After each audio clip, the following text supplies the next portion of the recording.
Assalamualaikum. Waalaikumsalam. Silakan masuk. Selamat siang, Mas. Yang dokter.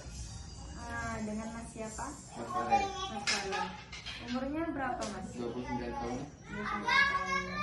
Alamatnya di mana? Kalian. Kalian. Udah menikah apa belum? Belum. Belum. Oh. Keluhannya apa ya, Mas? Gusi berdarah tanpa rasa nyeri. Ada rasa nyeri. Kalau Mas Farel punya riwayat penyakit saat ini? Tidak ada. Tidak ada. Untuk sebelumnya apakah ada? Tidak ada. Lalu untuk riwayat sosial, apakah Mas Farel perokok? Ya, rokok sama. Oh.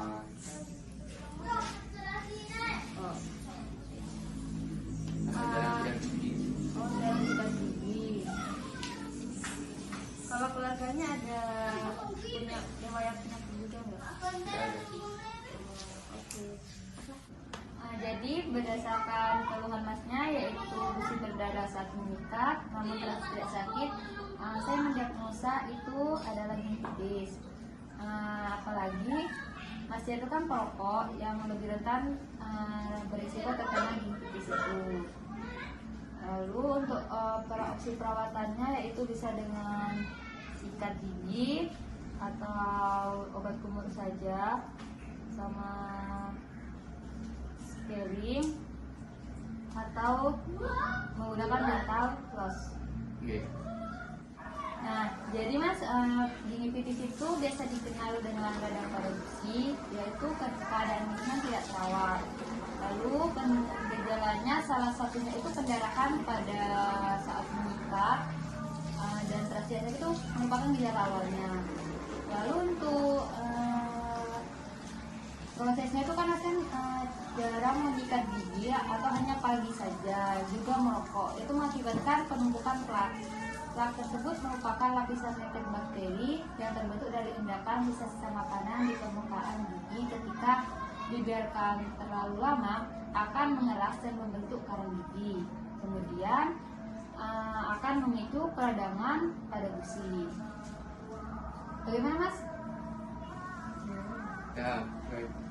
Lalu untuk perawatan yang dapat dilakukan yaitu bisa dengan scaling, di mana keuntungannya itu dapat membersihkan plak. Namun kerugiannya itu bisa mengakibatkan gigi emas lebih sensitif, tapi hanya sebentar saja atau sementara. Lalu selain itu bisa dengan hanya menyikat gigi. Umumnya itu menguntungkan, tapi merugikan apabila tekniknya salah. Begitu juga dengan dental floss. Lalu berkumur juga keuntungannya lebih banyak atau lebih efektif saja, Mas. Tetapi kekurangannya itu kan bisa tetelan. Tetelan kan bisa mengakibatkan muntah, mual, diare. Jadi menurut Mas, perawatan yang akan diambil Mas apa ya, Mas? Menurut Ibu dokter yang terbaik mana? Menurut saya itu Mas kan nggak pernah ke dokter gigi sebelumnya. Yeah. Jadi dengan scaling. Jadi di mana scaling itu untuk mengambil plak atau karang gigi, membersihkannya. Di mana langkah-langkahnya yaitu kami akan memberikan anestesi lokal untuk menghilangkan rasa nyeri. Kemudian melakukan proses pembersihan dengan menggunakan alat pengikis dengan gelombang ultrasonik yang dapat mengeluarkan getaran dan menghilangkan plak juga karang gigi pada mulut Mas. Lalu setelah plak dan karang gigi dibersihkan, kami akan menggunakan alat pengikis manual atau scaler dengan ujung mungkin untuk membersihkan plak dan karang di daerah yang tidak terjangkau oleh alat pengikis ultrasonik tersebut. Dan selama proses pembersihan plak dan karang gigi tersebut, Mas akan diminta untuk berkumur agar sisa plak dalam mulut Mas cepat hilang. Langkah terakhir yaitu memoles gigi yang telah dibersihkan dengan alat pemoles yang dilengkapi karet lembut di bagian ujungnya. Bagaimana, Mas? Oke. Juga scaling itu harus diiringi dengan sikat gigi yang teratur.